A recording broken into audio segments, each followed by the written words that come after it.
ఆరాధన అంతట్లో మహిమ పొందాడు. ఆయన మహిమపరిచాం, ఘనపరిచాం, కీర్తించాం. సాక్ష్యాల్లో ఆయన దేవుడు మనం చేసిన కార్యాలను తలపోసుకొని ప్రభునామాన్ని మహిమపరిచాం. ఈ సమయంలో కొద్ది నిమిషాలు దేవుని వాక్యాన్ని ధ్యానం చేసుకుందాం. దేవుని వాక్యంలో నుంచి సమూయేలు మొదటి గ్రంథము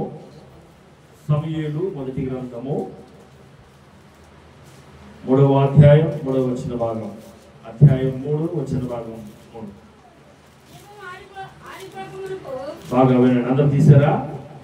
దీపము ఆరిపోకమునకు సమూయేలు దేవుని మందసమున్న యెహోవా మందిరములో పండుకొని ఉండగా యెహోవా సమూయేలును పిలిచెను. చాలు, చిన్న ప్రార్థన చేసుకున్నాం. మహాపరిశుద్ధుడు అయిన తండ్రి, ప్రేమ కలిగిన యేసయ్య, దయగలిగిన తండ్రి, నీ వందనాలు ప్రభువా. ఈ మధ్యాహ్న సమయంలో ఈ రీతిగా నీ బిడ్డలమైన మమ్మల్ని ప్రేమించి మా పితరుడు ప్రభువా సమూయేలును నువ్వు ఏ విధంగా పిలిచేవో, నీ పిలుపుకు తాను ఏ విధంగా లోబడ్డాడో, నీకు మహిమకరంగా ఏ విధంగా జీవించాడో, నిన్ను ఎలాగో మహిమపరిచాడో, ఘనపరిచాడు నాయనా. తాను నీకు మహిమకరంగా జీవించిన విధానాన్ని బట్టి నీవు తనని ఎంత ఘనపరిచేవో మీ మధ్య ఉన్న సంభాషణను మాకు మీరు జ్ఞాపకం చేస్తుండగా ప్రభా, మేము కూడా ఆ విధంగా సమూయేలు ఏ విధంగా నీ పిలుపుకు లోబడ్డాడో ఈ మధ్యాహ్న సమయంలో నువ్వు మమ్మల్ని పిలుస్తుండగా మా దీపాలు ఆరిపోకమునకు నీ పిలుపుకు లోబడి మేము నీ చేత మహిమపరచబడి మేము నిన్ను మహిమపరిచేవారిగా మమ్మల్ని సిద్ధపరచమని నిలబడి దాసులు నిన్ను స్మరించుకున్నాయా తండ్రి. నీకు వందనాలు ప్రభా. నన్ను నీ నోటిపూరుగా వాడుకున్న ప్రభా, నీ సెలవు చాటును మరుగుపరచండి. మీ ఆత్మతో నింపండి తండ్రి. నీకు వందనాలు.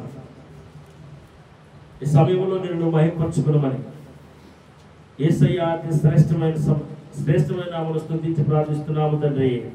ఆమేన్, ఆమేన్. దేవుని నామానికి మహిమ కలుగును గాక. హల్లెలూయా. చెప్పండి ఒకసారి మీరు హల్లెలూయా. మరలా వాక్యంలోకి వెళ్ళే ముందు నేను ముందుగా చెప్పిన ఉపమానాన్ని చెప్పాలనుకుంటున్నా. విందాం. మరి ఏదైనా ఒక నేరం మోపబడిన ఒక ఖైదీ స్టేషన్లో పెడితే స్టేషన్ బెయిల్ ఇస్తారు కోర్టుకి వెళ్ళకోకుండా. అప్పుడు ఆ బెయిల్ తీసుకొని బయటకు వచ్చినప్పుడు ఆ వ్యక్తి ముఖం ఎలా ఉంటుందంటే తర్వాత అయినా కోర్టుకి వెళ్ళాలేమోనని కొంచెం బిడింగా, కొంచెం ఆందోళనగా ఉంటాడు, కొంచెం అనుమానంగా ఉంటాడు. తర్వాత కోర్టులో కూడా బెయిల్ తీసుకొని వచ్చే వాళ్ళు ఉంటారు. వాళ్ళకు కూడా భయం ఉంటుంది. ఉండదా? తీర్పు ఏ విధంగా వచ్చిందో, మనం బెయిల్ తీసుకొని బెయిల్ మీద బయటకు వచ్చినా కానీ తర్వాత తీర్పు ఉంది, ఆ తీర్పు తర్వాత మనకి కలిగే పరిణామాలు భయంకరంగా ఉంటాయి అని ఒక ఆందోళనతో ఉంటాడు. అందులో తప్పు చేసినా చేయకపోయినా ఈ నేరం నా మీద మోపబడితే నాకు కలిగే శిక్ష ఏంటా అని బెయిల్ మీద వచ్చేవాడు భయంగా ఉంటాడు. అలాగే ఎప్పుడు తన ముఖం ప్రకాశవంతంగా మారింది అంటే చెప్పాలా, రిలీజ్ అయ్యి వస్తాడు కదా. అంటే ఆ నేరం మోపబడిన అతను కోర్టులో నిర్దోషిగా బయటకు వస్తాడే, అప్పుడు తన ముఖం ఏమైందంట, 1000 క్యాండిల్ బల్బులాగా వెలిగిపోతా ఉంటది. సూర్యుని కాంతి వలె తన ముఖం అంతా కాంతివంతంగా ఉంటుంది. చప్పుడు కూడా తెలియకూడదు. హల్లెలూయా. మరి మీరు అందరూ కూడా మనమందరం కూడా నిర్దోషులుగా బయటకు వచ్చామో రాలేదా? అంటే ఇహ సంబంధమైన ఈ పాపము నుంచి, పాపము యొక్క కాడి నుంచి, లోక సంబంధమైన పాపము నుంచి, ఆ కాడి నుంచి, ఇంకా దేవునికి హేయమైన ప్రతి విధమైన హేయ కృత్యాల నుంచి మనం ఏం చేయబడ్డాం? విడుదల చేయబడ్డాం. ప్రభు మన కోసం మరణించి తిరిగి లేచి పునరుద్ధారుడై తిరిగి లేచి ఆయన రక్తం వల్ల మనల్ని ఏం చేశాడంట? శుద్ధులు చేసి విమోచించాడు. ఇప్పుడు మనం ఎలా ఉండాలా? నేరం మోపబడిన ఖైదీ కనుక శిక్ష వేస్తే, మరణ శిక్ష విధించబడిన వాడు రేపు ఎల్లుండో మరణ శిక్ష వేస్తారు నాకు అని తెలిసినాక ఇట్లా ఉంటాడు. ఎండో నిద్రపాడు, దిగులు, ఆలోచన ఏం జరుగుతుందని ఒక ఆందోళన ఉంటాడు కదా.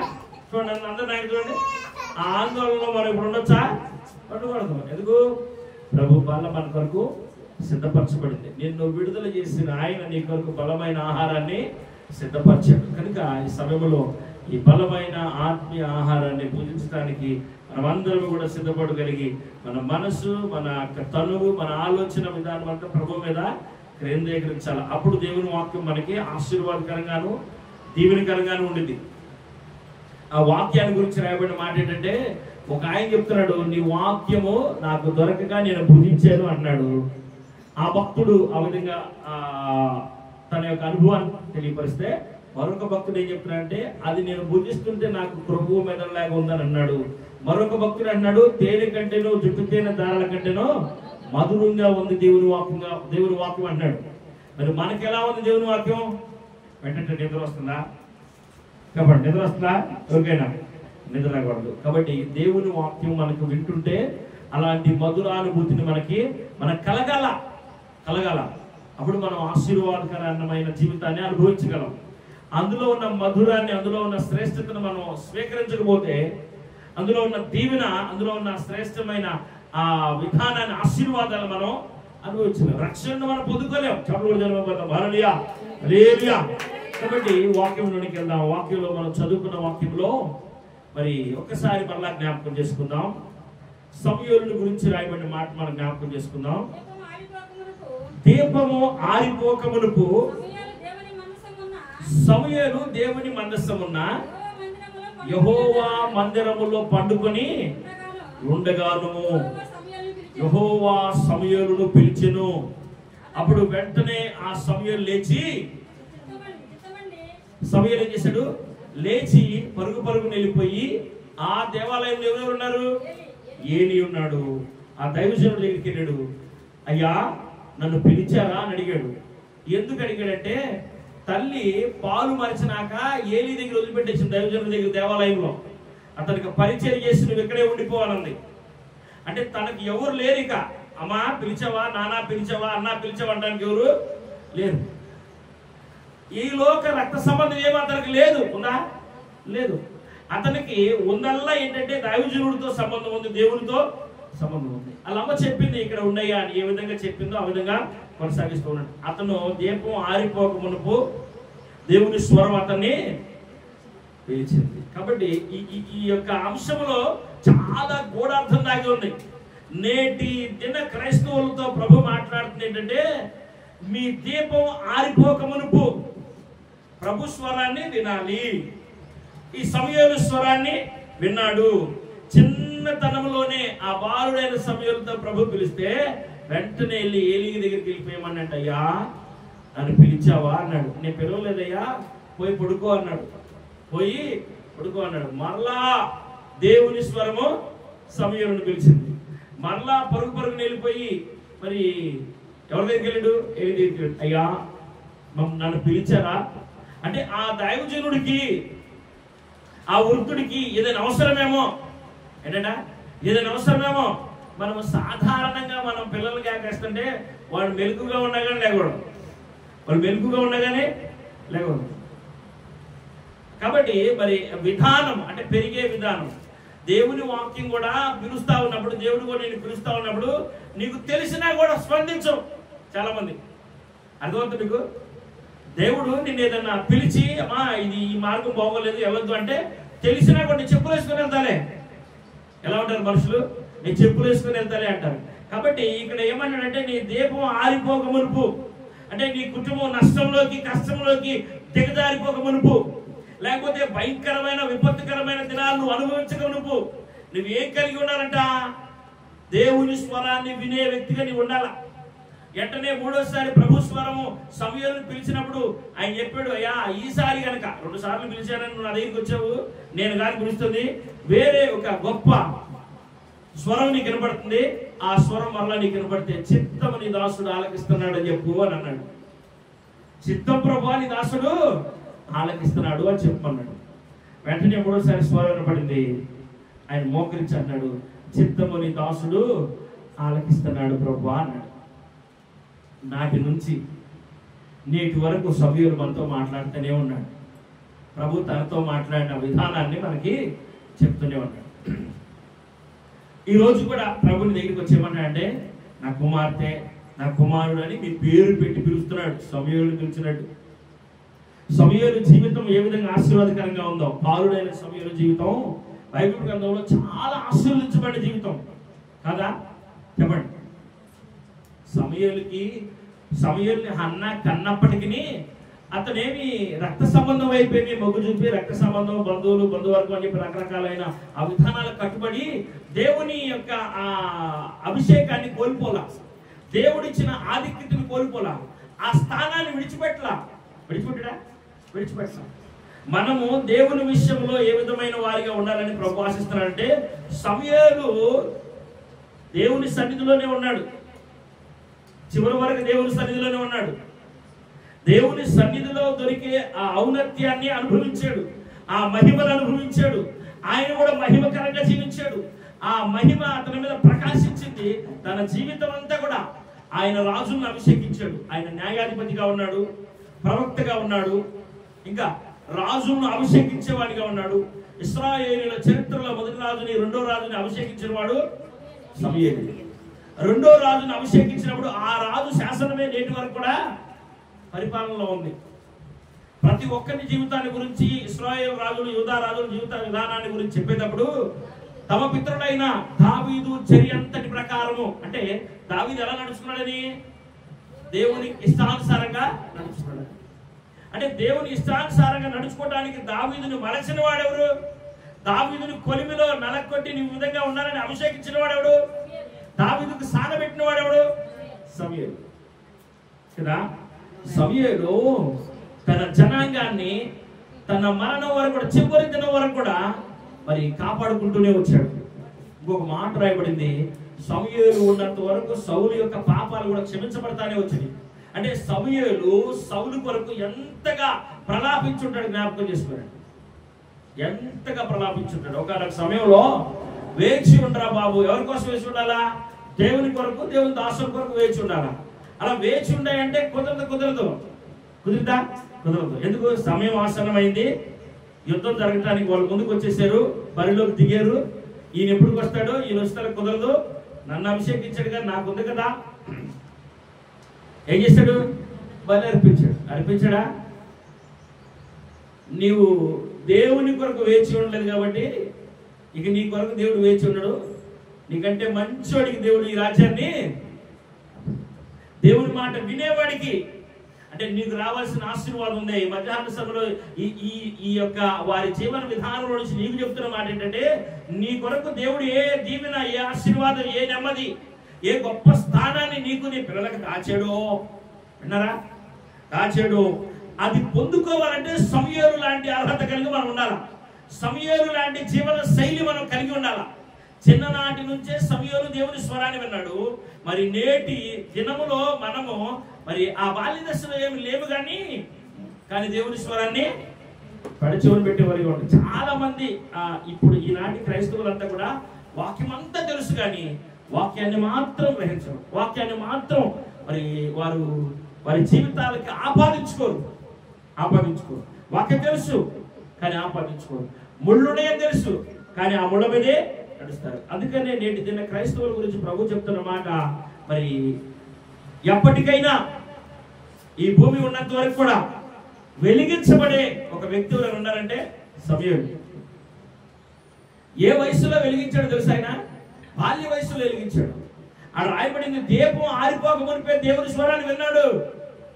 దీపం ఆరిపోక మునిపే. చాలా మందికి మరి దేవుని స్వరం అనేక మార్లు పలుమార్లు చెప్పి దీపం ఆరిపోయే పరిస్థితి వచ్చినా కూడా దేవుని వైపు తిరగరు. నాకు తెలిసిన వారిలో కూడా చాలా మందిని నేను హెచ్చరించా, మరి బాబు సమయం ఆసన్నం అవుతుంది, నువ్వు దేవుని వైపు తిరుగు అని.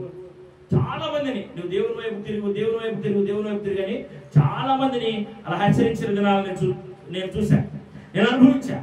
నా సన్నిహితులైనా స్నేహితులైనా ఇంకెవరైనా. కాబట్టి మనం ఎంతో మంది జీవితాలు చూస్తూ ఉంటాం.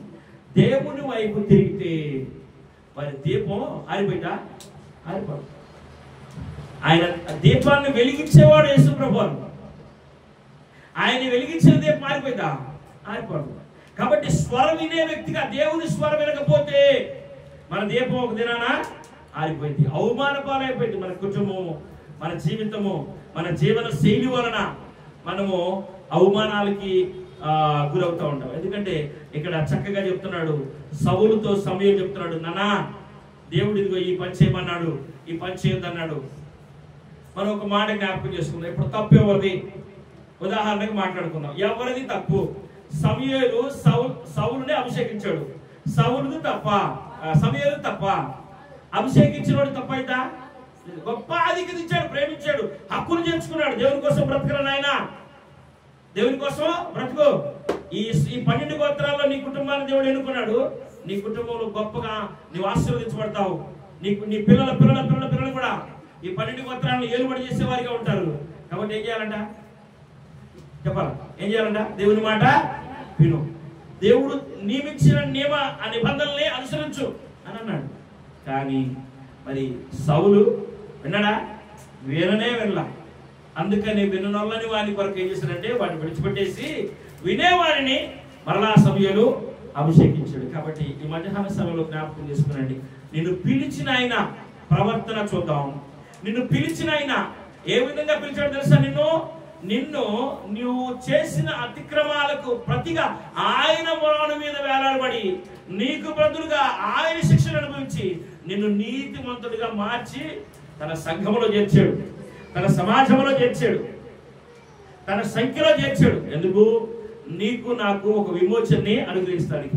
మన దీపం ఆరిపోకూడదని, మన కుటుంబాలు ఆరిపోయే స్థితిలో ఉండకూడదని, మన కుటుంబాలు మన బిడ్డలు ఆరిపోయే స్థితిలో ఉండకూడదని, మన యవ్వన కాల జీవితం ఆరిపోకూడదని. అందుకనే బాల్య దశలోనే దేవుని స్వరాన్ని విన్న సమూయేలు తన జీవిత కాలంలో ఎంతగా వెలిగించబడ్డాడు, ఎంతమందిని వెలిగించాడు. మనం జ్ఞాపకం చేసుకుంటే మనలాంటి మనిషే. చెప్పాలా? మనలాంటి మనిషేనా కాదా? సమూయేలు మనలాంటి రక్త మాంసాలు కలిగిన వాడే, బంధువర్గం ఉన్నవాడే, అన్నదమ్ముళ్ళు అక్క చెల్లెళ్ళు ఉన్నారా లేదా? అందరూ ఉన్నారు. తల్లిదండ్రులు ఉన్నారు, గొప్ప గోత్రికుడు, అవునా కదా? కానీ ఎక్కడ ఉన్నాడు అయ్యా అంటే వారందరి దగ్గర లేడు. వారందరి దగ్గర ఎక్కడ ఉన్నాడు?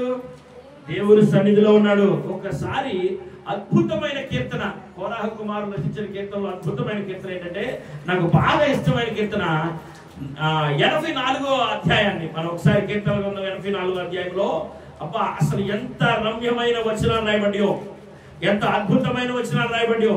ప్రతి వచనం కూడా ఒక గొప్ప ఉజ్జీవాన్ని రేకెత్తించింది మన జీవితాల్లో. చూద్దాం, 2వ వచనం చూద్దాం. యెహోవా మందిర ఆవరణములను చూడవలెనని ఏంటంట? నా ప్రాణము ఎంతో ఆశపడుచున్నది. నీ ప్రాణం ఏది చూడాలని ఆశపడాలా? దేవుని మందిర ఆవరణాన్ని చూడాలని ఆశపడాలి. మన ప్రాణము దేవుని మందిర ఆవరణమును చూడవాలని ఆశపడితే నువ్వు ధన్యురాలివి, నువ్వు ధన్యుడివి. అందుకని ఆ మందిర ఆవరణాన్ని విడిచిపెట్టని వానిగా ఎవరు మిగిలారంట? సమూయేలు ఉన్నాడు. మందిర ఆవరణాన్ని విడిచిపెట్టాడా? విడిచిపెట్టలా. నీ జీవితంలో దేవుని మందిర ఆవరణాన్ని ఎప్పుడు విడిచిపెట్టాలి, ఎప్పుడు ఎడంగా వెళ్ళాలి అనే ఆలోచన ఎప్పుడైతే వచ్చిందో అప్పుడు నీ కుటుంబంలో దీపం ఆరిపోయే స్థితికి, అంటే నూనె కూడా అయిపోతే ఏమైపోయింది? నూనె అయిపోతే గుడ్డిలో దీపం మారిపోయింది కదా, ఒత్తి కూడా కాలిపోతుంది. నూనె ఉందనుకో ఒత్తి కాలదు, ఒత్తి అలాగే ఉంటది. నూనె లేకపోతే ఒత్తి కాలిపోయింది. కాబట్టి ఇక్కడ ఏం చెప్తున్నాడంటే, ఇక్కడ ఈ భక్తులు చెప్తున్నారు, ఈ భక్తులు చక్కని మాట చెప్తున్నారు. యెహోవా మందిర ఆవరణములను చూడవలెనని నా ప్రాణం ఆశపడుచున్నది, సొమ్మసిల్లుచున్నది. జీవము గల దేవుణ్ణి దర్శించుటకు నా శరీరము ఏంటంట చెప్పండి ఏమేమి ఎదురు చూస్తున్నాయంట? నా హృదయమును నా శరీరమును ఆనందముతో కేకలు వేయించున్నది. ఇంకా సైన్యములకు అధిపతి యెహోవా నా రాజా దేవా, ఈ బలిపీఠమునొద్దనే పిచ్చుకలకు నివాసము దొరికెను. పిచ్చుకలకు నివాసము దొరికెను అంటే పిచ్చుకలు ఎంత ధన్యమైనవి, పిచ్చుకలు ఎంత ధన్యమైనవి. వానకోయిలకు స్థలము దొరికినాయా, అవి ఎంత ధన్యమైనవి. కనుక మరి దేవుని ఆవరణంలో నివసించుట గొప్ప మేలు, గొప్ప ఆశీర్వాదకరం, గొప్ప దీవెన. కనీసం పునరుద్ధాన దినములోనైనా దేవుని ఆలయంలో నివసించాలనే ఆలోచన కలిగి ఉండటం అనేది ఆశీర్వాదకరం. ఒకసారి ఇందులో 10వ వచనం చూడండి, 10వ వచనం చూడండి ఈ అధ్యాయంలో. నీ ఆవరణములో ఒక్క దినము గడుపుట 1000 దినముల కంటే శ్రేష్టము. ఆగండి, ఇది మనం అండర్లైన్ చేసుకోండి, ఈ వచనాన్ని అండర్లైన్ చేసుకోండి. అంటే దేవుని ఆలయంలో నివసించే నియమక దినాల్లో మనము దేవుని ఆలయంలో ఉన్నామా, భక్తిహీనులు కూడా ఆలయంలో ఉన్నామా? కదా చెప్తున్నాడు. అదేనా? నాకు అర్థం కాదు. మీకు అర్థమవుతుందా? చదవండి, పూర్తి చేయండి. ఆ వచనాన్ని పూర్తి చేయండి. నీ ఆవరణములో ఒక్క దినము గడుపుట 1000 దినముల కంటే శ్రేష్టము. భక్తిహీనుల గుడారములో నివసించుట. నివసించుట కంటేనా? భక్తిహీనుల గుడారములో నివసించుట కంటే నుండుట నాకు ఇష్టం లేదు. హృదయపూర్వకం చెప్పండి, అబద్ధం ఆడబకండి, అబద్ధం ఆడద్దు. మరి ఎన్ని రోజులు ఆదివారం దినాలు సెలవు పెట్టిండ్రు కదా? ఇష్టం ఉంటే ఎందుకు సెలవు పెడతారు? సరే, చప్పుడు అనుభవపడతాం. మానవులు తమ ఇష్టాన్ని నెరవేర్చుకునేవారు. దేవుని ఇష్టాన్ని నెరవేర్చేవారు కానీ. ఎందుకంటే మనకి కొంచెం బీజం పిత్తల్లో బీజం పడింది. ఎందుకంటే దేవుడు చెప్పాడు, అవత చెప్పాడు, అవ్వా ఈ పండు తినవాకు అని చెప్పాడు. ఆ పండు తిన్నాయా అని చెప్పింది, మాట ఇచ్చింది.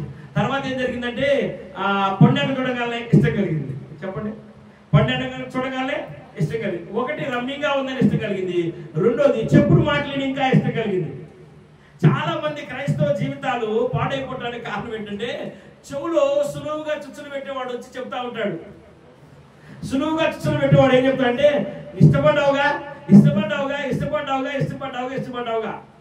అలాగే మనం జ్ఞాపకం చేసుకుంటే ఒక మహాభక్తుడు, దేవుడు అతన్ని ఒక ఉద్దేశంతో తనని పుట్టించాడు. దేవుడు గొప్ప ప్రణాళిక కలిగి పుట్టించాడు. అతని గురించి చాలా గొప్ప కూడా చెప్పాడు. భూమి మీద కూడా అలాంటి బల శౌర్యం కలిగిన వాడు కూడా లేడన్నాడు. ఎవరు? సాంసోను జీవితం ఏం జరిగింది తెలుసా? సాంసోను కంటే ఇష్టం కలిగిందంట. ఏం చెప్పాడు? నాకు ఇష్టమమ్మా, నేను ఆ అమ్మాయిని ఇష్టపడ్డా, నాకు ఆ అమ్మాయినే చెయ్యి. ఏంటట? నేను ఇష్టపడ్డా. కాబట్టి మానవుని జీవితంలో కలిగే ఆ ప్రమాదకరమైన ఒక ఆలోచన ఏంటంటే, నీ సొంత ఇష్టము, నీ ఇష్టము నిన్ను ఆడ తీసుకెళ్ళిందంట, నరకానికి తీసుకెళ్ళింది, దేవునికి దూరస్తుల్ని చేసింది. కాబట్టి దేవుని చిత్తమైతే నిన్ను గొప్ప ఆశీర్వాదకరమైన వ్యక్తిగా. సమూయేలుతో చిన్ననాటి ఆ తరంలోనే ఆ తల్లి చెప్పింది, పాలు మర్చినాక అన్న చెప్పింది, అయ్యా నేను ఈ విధంగా నిన్ను కన్నానయ్యా. చాలా మంది మనోళ్ళంతా ఉగ్గుపాలతో పెంచారు అన్నది. ఏం చెప్పండి? అంటే పాలు ఇచ్చేటప్పుడే చక్కగా బోధ చేసింది. నువ్వు నా సొత్తు కాదు నాయన, నువ్వు దేవుని సొత్తు. నువ్వు నా సొత్తు కాదు నాయన, దేవుని సొత్తు. మనము ఆ విధంగా మన పిల్లలకి చెప్పాలా, మన హృదయానికి చెప్పాలి. నేను నా సొత్తు కాదుగా. చెవులో చెప్పింది అనుకో, చెవులో చెప్పగలే, అబ్బే నేను నా సొత్తు కాదు, నా స్వాధీనంలో నేను లేను. నేను ఎవరి స్వాధీనంలో ఉన్నాను? దేవుని స్వాధీనంలో ఉన్నా. ఏమేం చెప్పాలా? అయ్యా నేను ఆ సాతాను చెప్తుంది, సర్పం చెప్తుంది, అయ్యా నేను నా సొత్తు కాదు, నేను దేవుని సొత్తు. ఎందుకంటే నేనుంది ఎక్కడ? ఏదేం తోటలో. నా మీద ఏమున్నాయి? మహిమ వస్త్రాలు ఉన్నాయి. ఈ మహిమ వస్త్రాలు పోతాయ్యా, దేవుడు చెప్పాడయ్యా, కాబట్టి నేను తిన్నో అని చెప్పాలా. కానీ ఏం చేసింది? ఇష్టం కలిగి ఇష్టాన్ని నెరవేర్చుకుంది. కాబట్టి మన జీవితంలో మన ఇష్టము మనల్ని అనేక కష్టాలకి, అనేక అవమానాలకి గురి చేస్తుంది. చెప్పండి, మన ఇష్టం ఏం చేస్తుందంట? అనేక కష్టాలకి, అనేక నష్టాలకి మనల్ని గురి చేస్తుంది. అందుకని ఇక్కడ ఒక మాట రాయబడింది సమూయేలు గురించి. దీపం ఆరిపోక మునుపు సమూయేలు దేవుని మాట విన్నాడు. మన కుటుంబాలు ఆరిపోక మునుపు, మనం కష్టాల్లో పడక మునుపు, మనం శ్రమల్లో పడక ముందు యేసు ప్రభువు చక్కగా చెప్పాడు, నాయనా ఇక్కడ దీపం ఆరిపోక మునుపు సమూయేలు దేవుని స్వరాన్ని విన్నాడు అన్నట్టు, ఆయన చివరి దినాల్లో చివరి గడిలో ఎక్కడ? ఏ తోటలో అంట? చెప్పండి, ఏ తోట అంటది? చెప్పండి, సపడ తోటలోనా? చెప్పాలా? సపడ తోటలోనా? అయితే వారు గెత్సేమనే తోటలో ఉన్నారు. వారు ఏం చేస్తారంట, అలిసిపోయారంట, ప్రయాణం చేత అలిసిపోయి ప్రార్థన చేయాల్సిన సమయంలో నిద్రపోతున్నారు. అప్పుడు చెప్పాడు, అయ్యా మీరు ఇప్పుడు నిద్రపోతే మీకేం కలిగితే కష్టం వచ్చింది, శ్రమ వచ్చింది, మీకు అవమానం ఎదురైంది. మీరు కాబట్టి ఏం చేయాలంట చెప్పండి, మీరు మెలుకుగా ఉండి ప్రార్థన చేయండి అన్నాడు. కాబట్టి మరి మెలుకుగా ఉండి ప్రార్థన చేస్తే మీ దీపాలు ఆరిపోవరా నాయన అని చెప్పాడు. మీరు శ్రమలో పడరా నాయన అని చెప్పాడు. కానీ కొందరు ఏం చేశారంట, ఒకసారి వచ్చాడు చెప్పాడు, రెండోసారి వచ్చాడు చెప్పాడు, మూడోసారి అసలు వేరేవాడు వచ్చాడు. చెప్పండి అర్థమవుతుందా? ప్రభువారు ఒకసారి వచ్చాడు, మెలుకుగా ఉండి ప్రార్థన చేయండి ఆయన అని చెప్పాడు. కానీ వీళ్ళు ఏం చేస్తున్నారు, మరలా నిద్రపోయారు. మరలా రెండోసారి ప్రభువారు వచ్చాడు, అరే మెలుకుగా ఉండి ప్రార్థన చేయండి అయ్యా, శోధనలో ప్రవేశిస్తున్నారు, మీరు శోధనలో ప్రవేశించుకున్నట్లు మెలుకుగా ఉండి ప్రార్థన చేయమని చెప్పాడు. మరలా వీళ్ళు కురికారు. ఈలోపు యేసు ప్రభువారు రాలా. ఎవరు వచ్చాడు?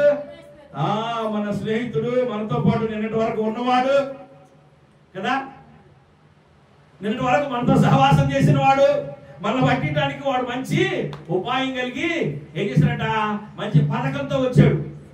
ఎప్పుడైతే శత్రువులతో చేతులు కలిపి ఆ పథకంతో వచ్చాడో, అదే మెలుకుగా ఉండి ప్రార్థన చేస్తే కత్తి తీయాల్సిన అవసరం ఉండేదా? చెప్పండి, కత్తి తీయాల్సిన అవసరం ఉండేదా? ఉండేది కాదు. దేవుడు తన ఆత్మచేత నింపి వారిని బలపరిచేవాడు. కానీ ఎప్పుడైతే ఆ మూడోసారి వేరే వ్యక్తి వచ్చాడో, శోధన వచ్చిందో, వెంటనే పేతురై కత్తి తీసి చెవు నరుగుతున్నాడు. ఏంటంట, చెవు నరుగుతున్నాడు. అలాంటి కత్తి తీసే ఆ పరిస్థితి రాకమునుపు ప్రభువారి మధ్యాహ్న సమయంలో ఏమంటాడంటే, సమూయేలు దీపం ఆరిపోకమునుపు, శోధన రాకమునుపు నా స్వరాన్ని విన్నాడు. అదే సౌలు అయితే శోధన వచ్చినా కానీ నా స్వరాన్ని వినలేదు. మీకు అర్థమైందా? మీకు బాగా తెలుసు కాబట్టి నేను క్లుప్తంగా వెళ్తలేదు, షార్ట్ లో చెప్తాను వినండి.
చక్కని మాట ఏంటంటే, మీరు బాగా జ్ఞాపకం చేసుకోండి, శోధనలో ప్రవేశించుకున్నట్లు మెలుకుగా ఉండి ప్రార్థన చేయమని ప్రభువారు చెప్పాడు. 2 సార్లు ప్రభువారు చెప్పాడు, మూడోసారి శోధన వచ్చేసింది. నిద్రపోతున్నారు కాబట్టి శోధన వచ్చేసింది. కానీ ఇక్కడ ఒక మాట చెప్తా వినండి. ఇక్కడ మరి దేవుని స్వరాన్ని విన్న సమూయేలు బాగానే ఉన్నాడు. దేవుని స్వరాన్ని విని సమూయేలు అనేక మార్లు సౌలుని హెచ్చరిస్తే వినవల్లని సౌలు జీవితం ఏమైందంటే, చివరిగా ప్రభు స్వరం వినాలని ఆశ కలిగిందంట. తెలుసా మీకు? విన్నారు కదా? ఇక లాభం లేదు, ప్రభు స్వరం అవసరమైంది సౌలుకి. ఇప్పుడు దేవుని స్వరం వెనకపడకపోతే సౌలు చిక్కులో పడతాడు. ఇక లాభం లేదు లేని దేవుని దగ్గరికి వెళ్ళాడు. అయ్యా, ఫిలిష్తీయులు దండెత్తి నా మీదకి వచ్చారు, నన్ను ముందుకు ఇప్పుడు వరకు నడిపించిన నీ స్వరం నాకు వినపడాలి. అంతకుముందు నువ్వు సమూయేలుతో మాట్లాడి నేను ఎలా నడవాలని చెప్పావు కదా, ఇప్పుడు సమూయేలు అయితే లేడు, ఇప్పుడు ఎవరున్నారు? నీవే ఉన్నావు, నువ్వు వచ్చి నాతో మాట్లాడు, యుద్ధానికి ఎలా వెళ్ళాలని అడుగుతున్నాడు. వాళ్ళు వచ్చేసారు, మమ్మల్ని చుట్టుముట్టే, నేను ఎలా తప్పించుకోవాలని. మాట ఇంటే చుట్టుముట్టిందాకా ఉంటాడా దేవుడు? చుట్టుముట్టుకునే ఆలోచన వాళ్ళకి ఇస్తాడా? ఇది కదా మాట వినకేగా ఈ సమస్య. ఇప్పుడు ఏం కోరుకున్నాడు? అయ్యా నీ మాట నాకు వినపడాలన్నాడు. వినపడతలా, లాభం లేదని, దేవుని స్వరం వినపడతలేదని భయంతో ఏం చేయాలో అర్థం కాక కర్ణపిశాచి దగ్గరికి వెళ్ళాడంట. కర్ణపిశాచి దగ్గరికి వెళ్తే సమూయేలు కర్ణపిశాచి పిలవక మునిపే ప్రవక్తల స్వాధీనంలో ఉంటాయి కాబట్టి ముందుగా సమూయేలు పైకి వచ్చాడు. పైకి వచ్చి సమూయేలు ఏమడుగుతున్నాడంటే, మళ్ళా చక్కని మాట అడిగాడు. అయ్యా సౌలా నన్ను ఎందుకు తొందర పెడుతున్నావు అన్నాడు. అప్పుడు చెప్తున్నాడు, అయ్యా స్వప్నమందు కానీ స్వరమందు కానీ ఉరిమినందు కానీ దేవుని స్వరం నాకు వినబడనందుకు అని అన్నాడు. ఏంటంట? దేవుని స్వరం నాకు వినబడనందుకు నాకు ఈ పని తప్పలేదు అన్నాడు. పిలిచినప్పుడు పలికితే ఈ పని ఇప్పుడు ఉండదుగా. అర్థమవుతా మీకు? ఇక్కడ రాయబడిన మాట ఏంటంటే చక్కని మాట.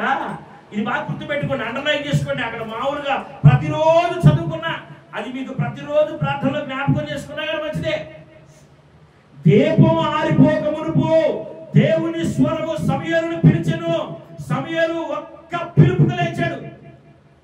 రెండో పిలుపు కాదు. బాలుడైన సమూయేలు దిక్కున లేచి పరుగున వెళ్ళి ఏలీ గారి దగ్గరికి వెళ్ళిపోయి, ఏలీ నా యజమానుడా, అయ్యా నన్ను పిలిచావు. నేను పిలవలేదయ్యా, పోయి పడుకోపో, అలసిపోయే పడుకోపో, ఉదయం నుంచి అనేక పనులు చేసే పడుకోపో, నాకెంతో పరిచయం చేసే పడుకోపో. సరే వెళ్ళి పడుకున్నాడు. మరలా ఒక్క పిలుపుకి 10 సార్లు పిలిచడం లేదు, ఒక్కసారిగా మళ్ళా ప్రభు పిలిచినప్పుడు పరిగెత్తుకుంటూ వెళ్ళిపోయాడు. మళ్ళా అయ్యా నన్ను పిలిచావా? ఎందుకు? దైవజనుడికి ఏమైనా అవసరమేమో, నా పని అదే కదా, దైవజనుడికి పరిచయం చేయటమే కదా, దైవజనుడికి ఇదేనా అవసరమేమో అని పరుగుని వెళ్ళాడు. ఇక అర్థమైపోయింది, నేను పిలవట్లేదు, ఇక్కడ ఎవరు లేరు, ఇక్కడ ఉన్న మనిషి మూడో మనిషి ఎవరు? అనుభవపూర్వకం చెప్తున్నాడు. దేవుడు సమూయేలుని పిలుస్తున్నాడు. అందుకని చెప్పాడు, అయ్యా ఈసారి పిలుపు వినపడితే చిత్తము ప్రభువా నీ దాసుడు ఆలకిస్తున్నాడని చెప్పు అన్నాడు. ఇవాళ చెప్పగలవా? నీవల్ల ఇదిగో దేవుని స్వరం ఈ రోజు పునరుద్ధాన దినాన్ని నీతో స్టూడియో మాట్లాడింది. ప్రభువా నీ దాసుడిని ఆలకిస్తున్నా, నీ దాసురాల్ని ఆలకిస్తున్నా.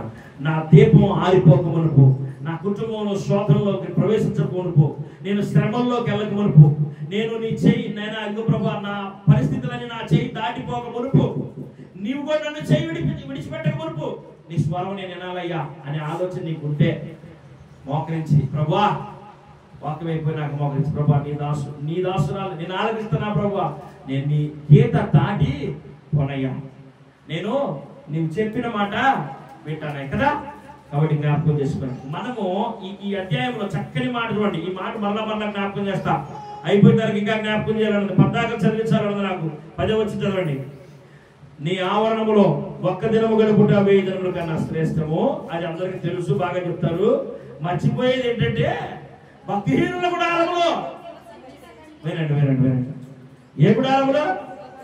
భక్తిహీనుల గుడారములో. భక్తిహీనుల గుడారంలో ఏలుంటే ఏం కలిగింది? భక్తిహీనతే. నాయన చూడండి అందరూ, మీకు అర్థమవుతా? భక్తిహీనుల గుడారంలో ఏముంటది?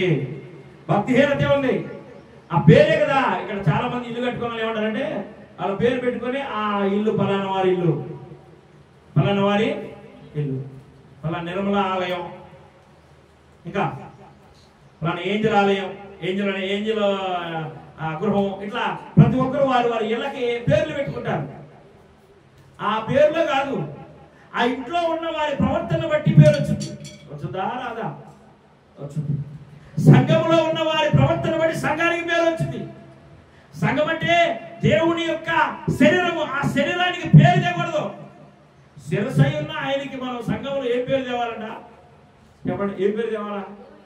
దేవునికి మహిమకరమైన పేరు తేవాలి. ఆలయంలో ఉన్నాడు, దేవునికి మహిమకరమైన పేరు తీసుకొచ్చాడు. నేటి వరకు మనతో మాట్లాడుతున్నాడు సమూయేలు. బాలుడైన సమూయేలు దేవుని సన్నిధిలో ఉండి దేవుని స్వరాన్ని విని దీపం ఆరిపోక మునిపే ఒక్క కేకకే దేవుని స్వరాన్ని విన్నాడు సమూయేలు. దేవుని మందిరంలో ఉంటూ దేవుని స్వరం వినకపోతే మొట్టమొదట శోధన వస్తుంది, రెండోసారి ఏం జరిగిందంట? మళ్ళా శోధన వచ్చింది, మూడోసారి చెయ్యి విడిచిపెట్టాడు. అంతే. విడిచిపెట్టలేదా? విడిచిపెట్టాడు సౌలుని.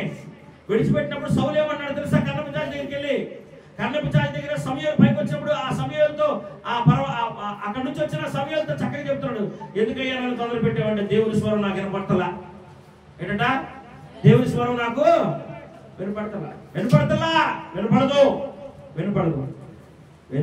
వినపడదు. చక్కని మాట ప్రభు ఈ మధ్యాహ్న సభ్యులతో చెప్తున్నాడు. మా తల్లి చక్కగా ప్రభు చెప్తున్న స్వరాన్ని వినండి.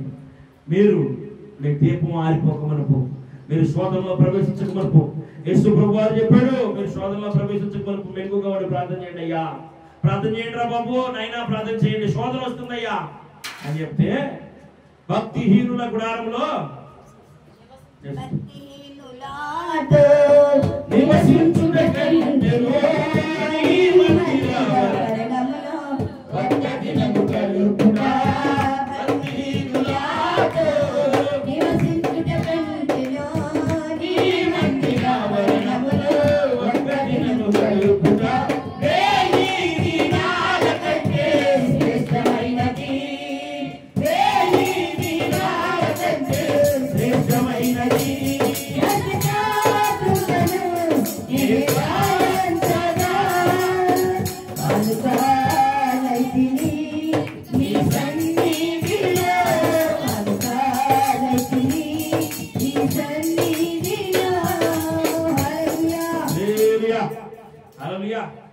భక్తిహీనుల గుడారంలో నివసిస్తే మనకి ఏం కలుగుతాడ?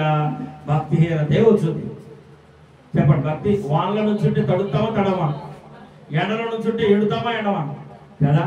భక్తిహీనుల గుడారాల్లో మనం ప్రవేశిస్తే భక్తిహీనతే మనకి వచ్చుద్ది. అందుకని భక్తిహీనుల గుడారంలో నివసించొద్దు, భక్తిహీనుల గుడారంలో ప్రవేశించొద్దని ప్రభు చెప్తున్నాడు. ఎక్కడ ప్రవేశించాలి?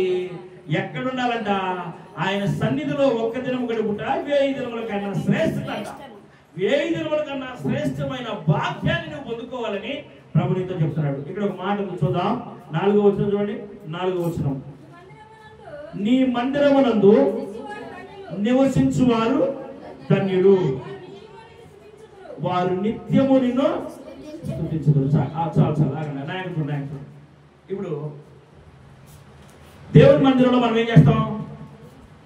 దేవుణ్ణి స్తుతిస్తాం. ఇక్కడికి వచ్చిన ప్రతి ఒక్కరు కూడా ప్రభుని స్తుతిస్తారు. పాటల ద్వారాగా, చప్పట్ల ద్వారాగా, సాక్ష్యాల ద్వారాగా, దేవుడు మీ జీవితాల్లో చేసిన ప్రతి కార్యం ద్వారాగా మనం ఏం చేస్తామంట? స్తుతిస్తాం. అదే భక్తిహీనులు కూడా అలా ఉంటే భక్తిహీనతల గురించి మాట్లాడుకుంటాం. చెప్పండి, ఝాన్సీ భక్తిహీనులు కూడా అలా వెళ్ళింది, ఏం చేసింది చెప్పాలి? లోకానుసారమయ్యే మాట్లాడుతాం. కాబట్టి జ్ఞాపకం తీసుకోండి. మీరు ఈ మధ్యాహ్న సమయంలో ప్రభు బలంలోనికి మనం వెళ్తున్నాం. ప్రభు చెప్తున్న మాట ఏంటంటే, మరి నేను మరలా మొదటిసారి ఉపమానాన్ని చెప్పాను. వాక్యం ప్రారంభంలో చెప్పిన ఉపమానం ఆ చివరి మాట మరలా జ్ఞాపకం చేస్తామండి. మనం స్టేషన్ బెయిల్ తీసుకుని వచ్చిన వాళ్ళలాగా, కోర్టు బెయిల్ తీసుకుని వచ్చిన వాళ్ళలాగా మనం ఉండకూడదు. మనము కోర్టులో కూడా ఎలా ఉండాలంట? నిర్దోషులుగా విడిపించబడ్డారే. ఎలా చెప్పండి? నాయకుడు నిర్దోషులుగా విడిపించబడ్డారే, వారి లేక, పేతురు లేకుండా నిర్దోషి లేక విడిపించబడిన వారి లేక. శరసాల్లో పేతురుని పెట్టారంట. బాగా వినాల. శరసాల్లో పేతురుని ఎందుకు పెట్టారు? శిరఛేదనం చేయడానికి పెట్టారు. తెల్లారి పొద్దున్నే నీకు శిరఛేదనం అయ్యా, నువ్వు సిద్ధంగా ఉండు, లేకపోతే ఏదైనా నీకు ఆఖరి కోరుకుంటేదని చెప్పు, ఏమైనా తింటావా, ఏం కావాలని అడిగారు. నాకేమొద్దులే పోండిరా, ఉన్నదే తింటా, కడుపు నుండి తిన్నాడు, బ్రహ్మాండంగా నిద్రపోతున్నాడంట. అసలు ఆ బంటురోతులంట వారు నిద్రపోక మునుపు అనుకున్నారంట, దీపం ఆరిపోక మునుపు. దీపం లైట్ ఆరపక ముందే నిద్ర వచ్చింది ఏంది? లైట్ ఆరిపోయక ముందే గురకబెట్టి నిద్రపోతున్నాడు రా. ఇంద్రాయుడి గుండె నిద్ర అనుకున్నారు. తెల్లారితే చనిపోతాడు కదా, అయితే లేపారు. ఒరే లేరా, లేచాడు. ఏంటి చెప్పండి అన్నాడు. అరే తెల్లారితే నీకు శిరఛేదనం చేస్తారు. యోహాను బాప్తీసం ఇచ్చి యోహాను తల నరికినట్టుగా నీ తల నరుగుతారయ్యా, నీకు దిగులు లేదా? చాలే పోయి చెప్పావు కదా, ఇక నీ పనులు చేసుకో. చక్కగా మరలా పౌలిస్తున్నాడు. నిద్రపోతున్నాడు. ఎందుకు? సంఘం అంట అత్యాసక్తితో ప్రార్థన చేస్తుందంట. అది మీరు చేస్తున్నారా? ఏదైనా అలాంటి శరసాల్లో మీ బిడ్డలో, మీ బంధువులో, ఇంకా మీ రక్త సంబంధికులో ఎవరైనా అలా ఉంటే, విన్నారా? అలా ఉంటే వారి కొరకు మీరు ప్రార్థన చేస్తున్నారా? సంఘం అయితే అత్యాసక్తితో ప్రార్థన చేస్తుంది. నేను వాక్యం ముగిస్తున్నాను. వాక్యం ముగించే ముందు మీరు జ్ఞాపకం చేసుకోవడానికి కొన్ని మాటలు చెప్తున్నానండి. మీరు అత్యాసక్తితో ప్రార్థన చేయాలి. అత్యాసక్తితో ప్రార్థన చేస్తే చక్కగా దేవదూత తల్లి పేతురును చేయబట్టుకుని వెలుపలకు తీసుకొచ్చింది. వెలుపలకు తీసుకొచ్చి సంఘము ప్రార్థన చేసే చోటకు తీసుకొచ్చి వదిలిపెట్టింది. అక్కడ ఆ ప్రార్థన చేసే చోట్లోకి వెళ్ళిపోయి తలుపు వేసుకుని వాళ్ళు ఏడ్చి ఏడ్చి ఏడ్చి అంగలార్చి ప్రార్థన చేస్తుంటే తలుపు కొట్టాడంట. ఏంటంట? తలుపు కొట్టగానే రోదే అనే ఒక చిన్న బిడ్డ స్వరాన్ని విని పరుగున వెళ్ళిపోయి తలుపు తీలా. ఎందుకు తీయలేదు? బాగా వినండి, ఎందుకు తీయలేదంటే ఆ బిడ్డ వారు చేసే ప్రార్థన నెరవేరిందనే ఆ తొందరలో. మనం ఎవరి కోసం ప్రార్థన చేస్తున్నాం? పేతురు కోసం ప్రార్థన చేస్తున్నాం. పేతురు విడిపించబడాలి, పేతురు చచ్చిపోకూడదు, పేతురు ఆ శిరఛేదనం చేయకూడదు, పేతురు శిక్ష తప్పించబడాలని ప్రార్థన చేస్తున్నాం. మనం చేసిన ప్రార్థన దేవుడు ఆలకించాడు, పేతురుని విడిపించాడు అని చెప్తుందంటే వెళ్ళి మధ్యలో వాళ్ళు ప్రార్థన చేసే పనిలోనే ఉన్నారు. మరి బాబు మీరు ఆమెనంటారా? బాబు దేవుడు నెరవేర్చాడు. ఏంటంట? దేవుడు నెరవేర్చాడు, పేతురుని విడుదల చేశాడు. పేతురు విడుదల ఇప్పుడే వచ్చాడు. లేచారు. ఏంటమ్మా? పేతురు స్వరాన్ని విన్నా తలుపు దగ్గరే ఉన్నాడు. ఇళ్ళ కొంతమందికి నమ్మకం లేదు, మనలో కూడా కొంతమందికి నమ్మకం లేదు. ఉందా? ఉన్న విగ్రహ సభలు కూడా దేవుని భయపడతాం. హల్లెలూయా. గోడ మీద తొడలు కొట్టినట్టుగా, అది కూడా తోడు గోడలు కొట్టినట్టుగా ఒకసారి కొట్టరాలు, ఒకసారి కొడతారు. హల్లెలూయా. హల్లెలూయా. కాబట్టి మరి పేతురు స్వరాన్ని విన్న ఆ చిన్న బిడ్డ చక్కగా ఏం చెప్పిందంటే, అయ్యా పేతురు వచ్చాడు. వెళ్ళి తలుపు తీస్తే ఎవరున్నారు? పేతురు ఉన్నాడు. నువ్వు చేసే ప్రార్థన, నీవు ఆ ప్రార్థన చేసినప్పుడు ఆయన ఉన్నాడనియో, నీ ప్రార్థనలన్నీ కూడా ఆయన అంగీకరిస్తాడనియో, తగిన సమాధానం నీకు అనుగ్రహిస్తాడనియో, నీ స్వరం ఆయన విన్నాడనియో నువ్వేం చేయాలంట? నమ్మవాలని కదా. అదేనా? నమ్మవాలని కదా. కనుక మరి వాక్యాన్ని ముగిస్తున్నాను. ప్రభు బల్ల మన మధ్య ఉంది. మన కొరకు ఆయన మరి తనను తాను అర్పించుకున్నాడు. నీవు నీ సొత్తు కాదు, నిన్ను నిర్దోషినిగా విడుదల చేశాడు ఆయన. పేతురుని శిరసాల నుంచి విడిపించినట్లుగా ఇహ సంబంధమైన అనేకమైన దేవునికి హేయమైన పనులు చేసిన మనల్ని, దేవునికి దూరస్తులైన మనల్ని, మనము మన ఆలోచనల ద్వారాగా, మన క్రియల ద్వారాగా, మన ప్రతి విధమైన అణువు ద్వారాగా మనం దేవునికి దూరస్తులమై మనము పాపం చేస్తే, ఆ పాపం వలన వచ్చిన జీతాన్ని, ఆ నిందను, అవమానాన్ని, ఆ శ్రమను ఆయన అనుభవించి నీకు మారుగా ఆయన ప్రాణం పెట్టి నిన్ను విడుదల చేశాడు. నిన్నేం చేశాడు? విడుదల చేశాడు. పేతురుని విడుదల చేశాడంటే నేను విడుదల చేశాడు. ఈ మధ్యాహ్న సమయంలో ప్రభువు నిన్ను విడుదల చేశాడనే సంగతిని మర్చిపోయి, ఏంటంట? పేతురు నిన్ను విడుదల చేశాడని, పేతురు నన్ను విడుదల చేశాడని మర్చిపోలా. నేను విడుదల అవడానికి కారణం ఏంటి? సంఘం ప్రార్థన చేస్తున్న సంఘం దగ్గరికి వెళ్ళాడు. కాబట్టి అది మీరు జ్ఞాపకం చేసుకోండి. మీరు మీ దీపాలు ఆరిపోకమునుపు, శోధంలో ప్రవేశించకమునుపు, చెప్పండి, దీపం ఆరిపోకమునుపు, శోధంలో ప్రవేశించకమునుపు, దేవుడు చేయి విడిచిపెట్టకమునుపు. సౌలు చేయి విడిచిపెట్టాడు. నేనేం చేయలేనయ్యా, అయ్యా ఆయన స్వరం నాకు వినపడతలేదయ్యా, స్వరం ద్వారా కానీ, స్వప్నం ద్వారా కానీ, ఉరికి ద్వారా కానీ నాకేం ప్రత్యక్షత లేదు, అందుకని నేను కన్నప్ప చాటి దగ్గరికి వచ్చా, నేను ఇలాంటి పని చేశా. ఏ వింటాడయ్యా నీ స్వరాన్ని? ఆయన నీ స్వరాన్ని విండు, ఆయనకి నీ స్వరాన్ని వినిపిడు. ఎందుకంటే నీ చెయ్యి విడిచిపెట్టాడు. నీకు శోధన తప్పదు. నీవు చెవు నరుకోవాల్సిన అవసరం వచ్చింది. కాబట్టి ఈ మధ్యాహ్న సమయంలో ప్రభు మనతో సూటిగా మాట్లాడాడు. సంఘము ఏమై ఉండాలంట? దేవునికి అలంకరణగా ఉండాలా. సంఘ క్షేమాభివృద్ధి కొరకు సంఘంలో ఉన్న ప్రతి ఒక్కరు కూడా బ్రతకాలా. సంఘానికి అవమానం వస్తే దేవునికి అవమానం వచ్చినట్టే. కాబట్టి జ్ఞాపకం చేసుకుందాం. నేను వాక్యాన్ని ముగిస్తున్నాను. ప్రభు మన కొరకు ఆయన బలయ్యి మనకు విడుదల కలుగు చేశాడు. మనం ఎలా ఉండాలంటే, మనము దేవునికి మహిమకరంగా ఉండాలా. దేవునికి మహిమకరంగా ఉండటానికి ప్రభు ఆత్మ మనల్ని బలపరిచి ముందుకు నడిపించును గాక. ఆమె తల వంచండి కొద్ది నిమిషాలు. దేవుని వాక్యం నీతో మాట్లాడిన విధానాన్ని బట్టి, అయ్యా నా దీపం ఆరిపోకమునుపు, అయ్యా నా కుటుంబంలో అవమానం రాకమునుపు, నేను శోధంలో పడకమునుపు, నేను వ్యాధిలో పడకమునుపు, నేను బాధల్లో పడకమునుపు, రోగాలు నా దరి చేరకమునుపు ప్రభువా, నేను నీ హక్కును చేరడానికి ప్రభువా నన్ను హత్తుకోవా ప్రభువా అని ప్రభు దగ్గర మనం మొరపెడదాం. శోధంలో ప్రవేశించకమునుపు మీరు మెలకుగా ఉండి ప్రార్థన చేయండి అని ప్రభు చెప్పాడు. మనం మెలకుగా ఉండి ప్రార్థన చేసేవారిగా ప్రభు మనకు సహాయం చేయ, ఆ ప్రభు మనం నడిపించను గాక. ప్రార్థన చేసుకుందాం.